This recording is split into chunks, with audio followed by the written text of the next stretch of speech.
Hi guys, welcome to Huddle Adventures. I'm Eddie, and I'm super excited to introduce a new series to you today. It's called Cruise News You Can Use, okay?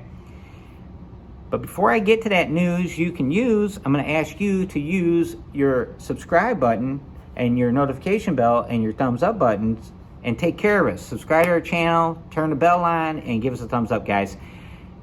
Those things are free to you, but they help our channel grow, and we are here for you. We are all things cruising. So I picked a really busy week to start this, guys. The cruise industry is on full alert due to the Omicron variant of COVID-19, which is spreading across the country. I read in a news article they can best describe it as spreading to all places at once. That's how fast it's spreading. No one knows how severe it is, but it's the fastest spreading variant so far. So there's a lot of concern about that. And the cruise industry is taking proactive steps to deal with that. So I'm going to start with Carnival first. Before I decided to record this vlog today, the only news I had out of Carnival was from positive news from 2 days ago. But since 2 days ago, this morning, in fact, new news came out of Carnival. So I'm going to just start with Carnival. And I'm going to start with their good news from 2 days ago. The CEO of Carnival Cruise Corporation, which owns multiple brands, the CEO, Arnold Donald, sat down with Yahoo Finance and discussed the current financial state of the corporation. And he was very excited and shared that 50% of their total fleet of ships across all brands are currently at sea, and that most of them are sailing near capacity now. And we can attest to that because we just got out to Sunrise Monday, and it was like over 80%. It was the most crowded cruise we've been on, and that was our third since August. So it's definitely, the traffic is picking up on the ships. The other news he shared was onboard spending is at an all-time high, and bookings for 2022 are up and robust. So that's great news for the cruise industry as a whole, because when the largest company is doing well, that means they're all going to do well.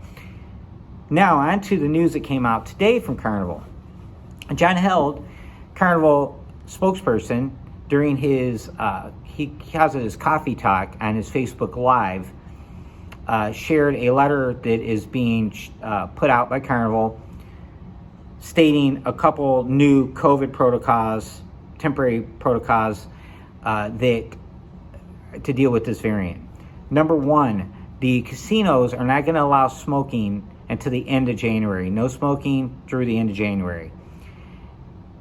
They're trying to limit you having your mask off indoors, so it makes sense, okay? Second, they are now requesting that you wear a mask indoors at all times unless you're eating or drinking.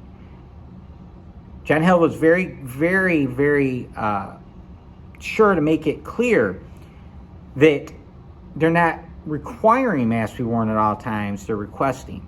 They're going to continue to require masks be worn in certain areas on a ship. And then basically, guys, just to make it easy to understand, anywhere where it's crowded on a ship, they require you to wear a mask. If you're in a show, they're going to require you to wear a mask. If you're in the fitness center, they're going to require you to wear a mask if it's busy in there. If you're in an elevator, you're required to wear a mask. Now they're asking you to wear a mask all the time while indoors unless you're eating or drinking. Okay, that's Carnival. Now on to Royal Caribbean. Royal Caribbean yesterday came out and they announced that they are now going to require masks be worn at all times indoors unless you're eating or drinking from now until February 5th.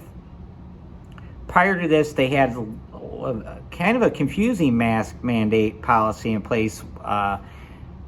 I haven't sailed with Royal post-pandemic, so I haven't experienced it firsthand, but they basically have requiring unvaccinated guests to wear a mask pretty much all the time, and then the vaccinated had areas on the ships where they didn't have to wear masks.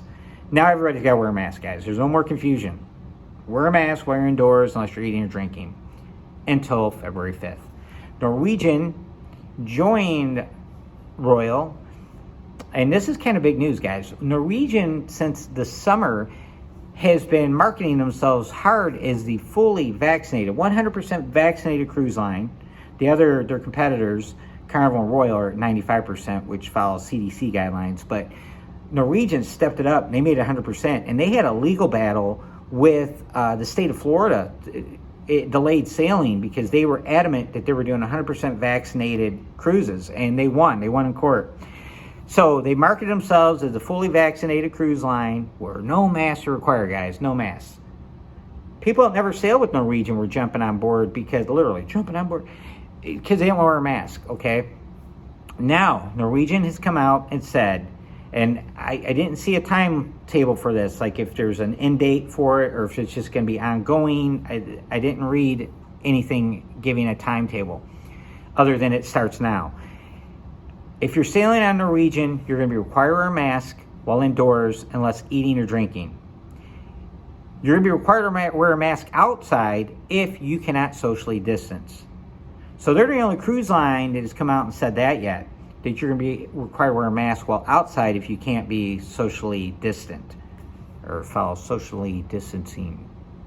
But anyways, that's where we're at with that. So bottom line, I will wrap it up by saying the cruise industry is on full alert due to the Omicron variant spreading like crazy.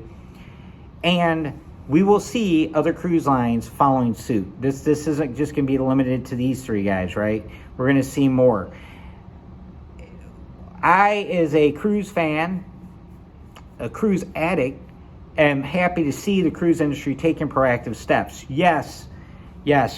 No one likes cruising wearing masks and being vaccinated and all, but that's what we got to do to keep sailing, guys. So I'm glad they're taking a proactive step. The cruise industry cannot afford another shutdown, guys. A shutdown of the industry will cripple and bankrupt most of the cruise lines if it happens again.